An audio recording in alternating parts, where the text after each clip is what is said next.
Hello, everybody, and thank you so much for being with us here on this Monday morning. Brooks Baptiste here, checking in from the First Alert desk. Hopefully, your Monday is off to a great start. Want to get you caught up on some of those stories that are making headlines at this hour.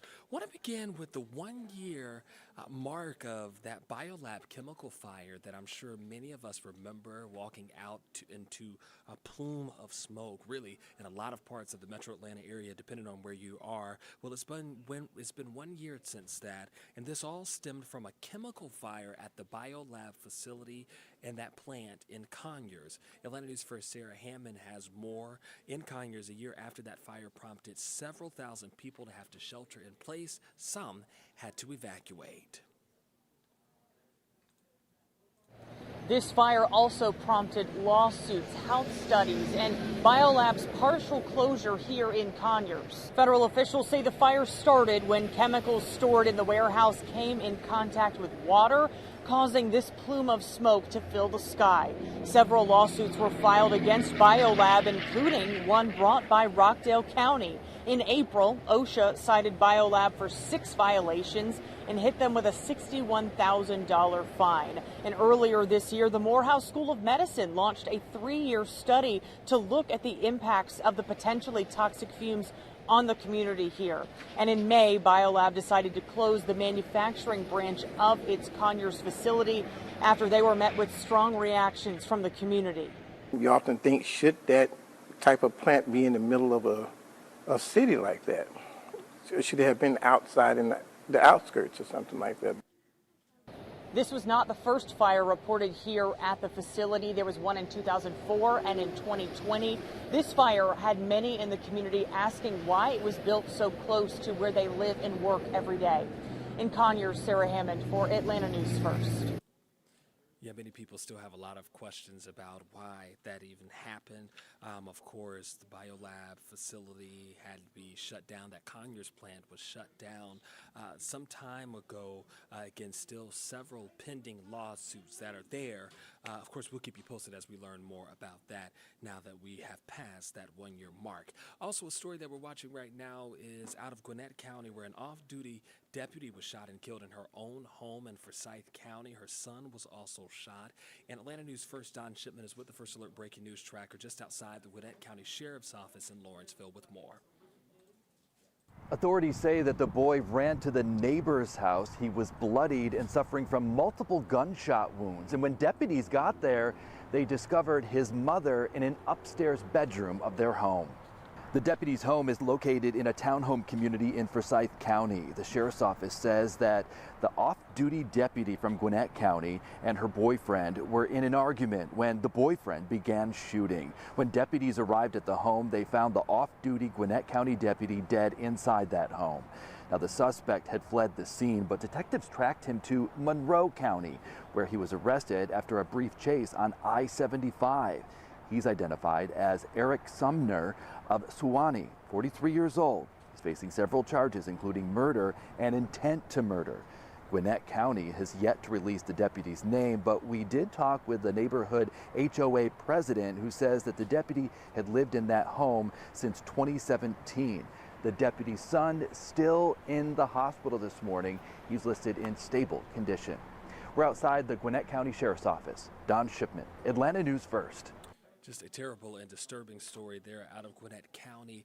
This morning, want to let you know about some of the changes that are coming this week if you drive an electric vehicle, because this is something you need to know about. Now, some of us who are still pumping gas and whatnot, like myself, we don't have to worry about this, but if you do drive one of those Teslas, what BMW making them, Audi's making them, there's so many of them out there.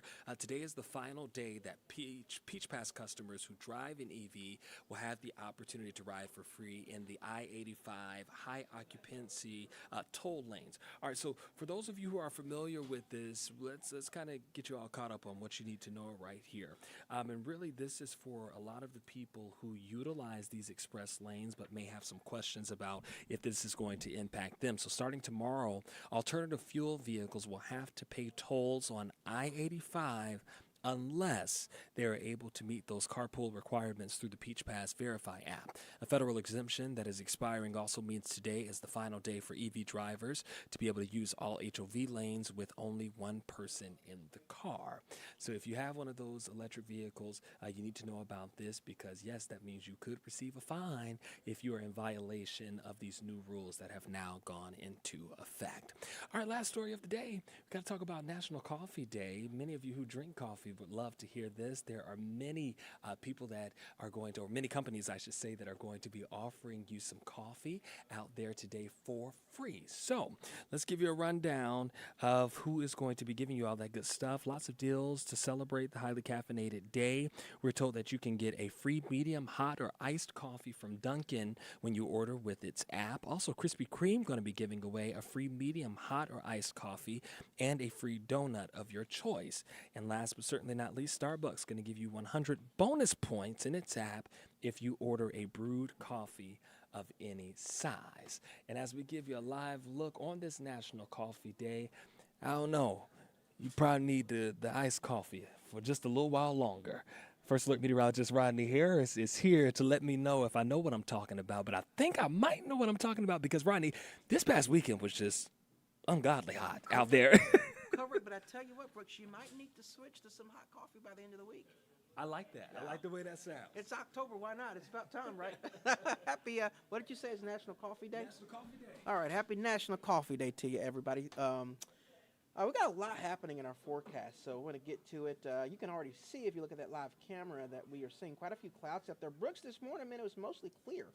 So we actually started when you were going to work this morning, mostly clear in Atlanta, and we have quickly seen those clouds move. And the reason why we are seeing those clouds, Brooks, is because of Tropical Storm Imelda, which is, in fact, going to have a small impact on our forecast. Not a huge impact, but we will be impacted by it. So that's what I want to walk you through here over the next 5 minutes or so. That camera just went away, but hello. I'm First Alert meteorologist Rodney Harris. Let's get off of that because that camera just disappeared. So here is Tropical Storm Imelda. It is about 250 miles east of Cape Canaveral, Florida right now. That's the center of Imelda, but as you can see, that center, there's still rain that is already impacting Florida right now, just some showers. The headline with Imelda is, as you know, over the weekend, we discovered that it's going to make a pretty sharp turn toward the east. So we're not expecting significant impacts from Imelda across the southeast, but there will be impacts. One thing I do want to point out, it's 11:08. The winds in Imelda are now at 60 miles per hour, so the winds have increased a little bit. We are forecasting gradual strengthening throughout the day today, and Imelda should become a hurricane by Tuesday. So at some point Tuesday, we're forecasting Imelda to become a hurricane. And as you can see, that's the track. Tuesday will also include that sharp turn toward the east, so that's the day when we'll get Imelda to start moving away from the United States. But even though it's ultimately moving away, we're still going to see those showers and storms, or at least some impacts from the system. I think the biggest impact we'll see across the southeast is for beachgoers. So traveling to the beaches along the Georgia coast and the Carolinas, you're going to see increased waves. Rip currents will be an issue, maybe some isolated flash flooding right along that water because the wind is literally kind of being pulled on shore along the coast of Georgia and the Carolinas. So I think that's the highest overall impact, is those of you headed to the beach over the next few days. Otherwise, if you're inland, the biggest impacts, as you can see, will just be from showers. And we're not even forecasting a ton of rain, but there will be some showers, again, already impacting Florida, some isolated showers for us in North Georgia. And they'll get some rain in the Carolinas as Imelda gets close enough to the southeast U.S. before starting to pull away on Wednesday. By the way, that storm you see northeast of Imelda, that is Umberto, which is going to help to pull Imelda away. Much stronger storm. So I want to talk about the impacts here closer to home in North Georgia. There are three things that we are going to see because of this particular system. Again, minor things, but nonetheless, something that I do want to tell you about. If you're in Metro Atlanta, if you're in North Georgia, you're going to notice more clouds because of Imelda. We're already starting to see that. You'll also see some isolated showers, particularly today and tomorrow. And the wind will be a little bit elevated. So normally our winds are at about 5 to 10 miles per hour, but over the next several days, maybe through like Thursday, you're going to notice a bit of a breeze out there. The breeze won't be strong enough for a wind advisory, but it will be elevated enough to where you'll probably notice that. in the afternoon. So here's a look at our high-resolution forecast model. You can clearly see the clouds quickly moving in from east to west because of the flow around Imelda. And then there's the showers. Not really much this evening, honestly. The coverage, is only at about 20%. So I do believe that most of you will stay dry today, but I can't rule out an isolated shower later on this evening. Now, on Tuesday, we'll see more moisture moving into North Georgia as Imelda's a little bit closer. So I am forecasting a few more showers, thunder showers, Tuesday afternoon and evening compared to what we'll see today. In fact, this particular model is trying to hone in on some heavier rain in East Georgia, so we're going to have to watch that. But again, this is not going to be substantial. The coverage of rain tomorrow, 30%, maybe 40% at worst, but that's what we're seeing. Isolated, spotty thunder showers tomorrow afternoon and evening, again, because of Imelda. And then by Wednesday, the chance of rain will start to go down as Imelda is pulling away. So here is your 7-day forecast. The first half of the week, is impacted by Imelda, so we'll see mostly cloudy skies basically through Wednesday. Your temperatures won't be as hot as it was on Sunday. Sunday's high was 88 degrees. Over the next several days, we're only in the low 80s because of the cloud cover, the slightly higher wind, and those occasional showers. And that's pretty much a forecast through the first half of the week. Now, by the end of the week, as Imelda is moving away, high pressure is going to build in behind it, and that is going to set the stage for a remarkable interior week in North Georgia going into the weekend. Because of that high pressure, which is actually going to pull in some cooler air, you're going to see mostly sunny skies for Thursday and Friday. Your highs are going to drop into the 70s. So instead of the 80s, the 70s for Thursday, Friday, and Saturday, really. And then your low temperatures in the morning will eventually drop into the 50s. By Friday morning, I'm forecasting the upper 50s in Atlanta, and that's going to continue into the weekend as well. So if you're in the suburbs, maybe some low to mid 50s. Bottom line is you might need a light jacket as we end the week and go into the upcoming weekend. Even the beginning of the week isn't terrible. The impacts from Imelda are so minimal that's not a bad forecast, but some spotty showers and a breeze will be around for the next several days, and then just a really nice finish to the weekend. I will point out that we do have a chance of rain in your forecast on Sunday, so as nice as Saturday will be, there is rain in your forecast. A low-end chance right now, but there is rain in your forecast for Sunday, so keep that in mind as you're planning for the upcoming weekend. First Alert meteorologist Isaac Williams is working on your updated forecast for Atlanta News First at noon, so be sure and join him then. Don't forget, you can always get your forecast in our First Alert weather app. We hope you guys have an amazing Monday, and until next time, we'll see you soon. Stay up to date on your latest weather from the largest team of meteorologists in the Southeast.